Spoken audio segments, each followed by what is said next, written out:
This is Matt for Into Boxing. I'm delighted to be joined by unified champion of the world, Mikaela Mayer. Mikaela, you're here in the UK. Have you found your trip? Any jet lag? Are you all right?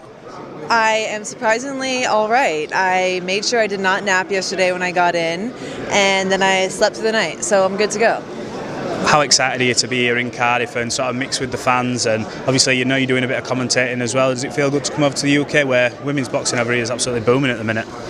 Women's boxing is definitely thriving over here, and so it's fun. It's fun to be here. Boxing in general is thriving over here, and so it's a totally different energy. And I always see it on TV when I see the UK, the fights happening in the UK. So I'm glad to kind of experience that and also reel in some fans on this side of the pond. Absolutely. Now, I've seen you a lot on social media. You're very comical. You have me in stitches. Britney Spears or the Spice Girls? Oh my gosh, are you serious? You're really going to make me decide between You've got to pick. Spears I mean, and Spice Girls? I've seen you doing the Britney songs and Daft Dances and then the Spice Girl hoodie. I was like, oh God, go on. Okay, well, solo artist, Britney Spears, but as a group, the Spice Girls. Right now, okay, no one would know this if I didn't say this right now, but my outfits this week are all geared towards a different Spice Girl, slightly themed, tastefully themed. Can you guess which Spice Girl I am today? Yeah, I know exactly who they are. Well, which one am I? I'm Scary Spice, yeah, okay. Wow, brilliant. Well, that's something we didn't know, innit? We didn't expect that to come out. You've also been having a go at the accent as well. Have you managed to perfect it, and do you want to say a little something? No, I completely demolish it every time. It's complete rubbish. That was actually, out of everyone who's tried or had a go, that's pretty spot on, not going to lie. Right, obviously I want to talk about yourself. There's some huge fights ahead for you this year. A lot of back and forth between yourself and Alycia Baumgardner. What do you make of it? Is that obviously the back and forth? Is there anything personal in that, or for you is this just business? You want the belt? Well, no, I want the belt. She's taking it very personally and coming, I'm Alycia the Baumgardner, and it's my time, and I'm just going to enjoy the belt, and everyone can get it. Not really, though, because I can't. She's trying to fight Choi first, so she's going to go do that, and obviously there's back and forth because I want to make sure that we have that undisputed fight happening this year. When Terry Harper had the belt, I came for Terry Harper. Now that Baumgardner has the belt, I'm coming for her. 1 + 1 is 2. It's not rocket science. So it's becoming personal because I'm deciding I don't like her. Yeah. Like, she just want to fight. Good little introduction by the goat over there. Yeah. But yeah, you just want to fight, you just want to get on. Would it be one of your dreams to come over here and fight in the UK when you see the type of atmosphere and the type of attention women's boxing gets over here? Absolutely. That's one of the reasons why, Top Rank and everyone pushed me to come out here, because I wanted to kind of get that experience and see the scene and get excited about it. And like I said, reel in some fans and get my name known so when I do come out here, I can create a show and a big showing. Not just that as well, but you've taken a lot to the commentary and the pundit work. Every time I see a show on in America, it's on, we've got Mikaela Mayer doing the commentary.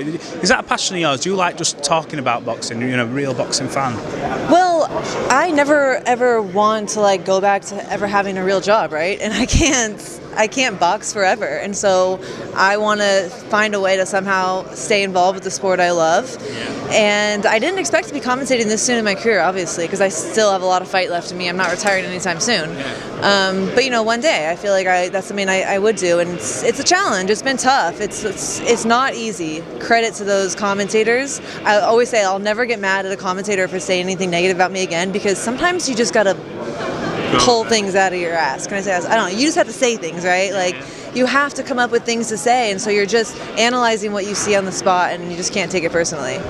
Is there more pressure on doing the commentary? Do you feel a bit more nervous doing that than maybe sometimes fighting? Because that's what you do naturally. You gear up to fight. Do you know when you were thrust into that commentary role, were you nervous at all?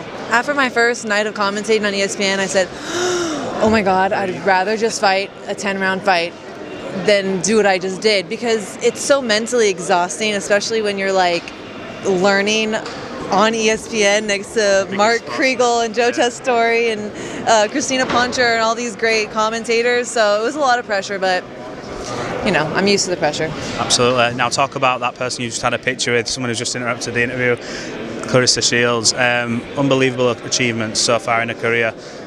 She's got a huge task ahead of her Saturday night again, another undefeated fighter. What do you make of Clarissa and what she's achieved in her career so far? Clarissa's done so much, and I really praise her for even testing herself and adding more onto her plate by challenging herself in the MMA worlds. Yeah, absolutely. And I asked her, I'm like, do you feel like it's affected you in any way, or has it? And she said no. If anything, it's added to my arsenal and just the variety of training and everything she's done. So I'm glad she's back to boxing, though. We all missed her. We all want to see her fight. The fans want to see her fight, and so I know she has lots of proofs tonight. Prove in this next fight, because she wants to shut every Savannah Marshall fan up and say no, like, I'm the best, like, I'm going to beat her, I'm going to beat your girl. She wants to reel in these new fans and show everybody that her time in MMA didn't matter. She still does what she does and still the GOAT, and so I know that she's got a little chip on her shoulder and wants to prove that. Yeah, I saw her on the pads yesterday. She don't look like she's missed a beat, considering she has been in MMA. And she says she's actually sparred a hell of a lot more than she ever has done for any other fight. Talk to me, you mentioned MMA just before we carry on about Clarissa. Is that something you'd ever consider doing? Have you ever looked at that and think, I wouldn't mind having a go? I did consider it. I considered it right after the Olympics, when women's boxing promoters still weren't signing women, and I didn't have any offers. And I said, okay, well, what can I do to make the most of my career for the next, while I'm still in my peak? Like, I didn't want to go for another Olympics. I didn't feel like I got everything out of it. I wanted to challenge myself, and I wanted more. Like, I wanted more from my career than just fighting in countries without anyone seeing what I was doing. So I thought, where are women getting the most respect, the TV time, the money? And that was MMA. And I almost went in that direction. I was ready to challenge myself there, but I sat down top rank last minute, and I said, okay, I got a major promoter to back me. Let me stick with the sport I love. And they've done a brilliant job with you. Obviously, they've got you over here. You've been on some big events and some big cards over there in America.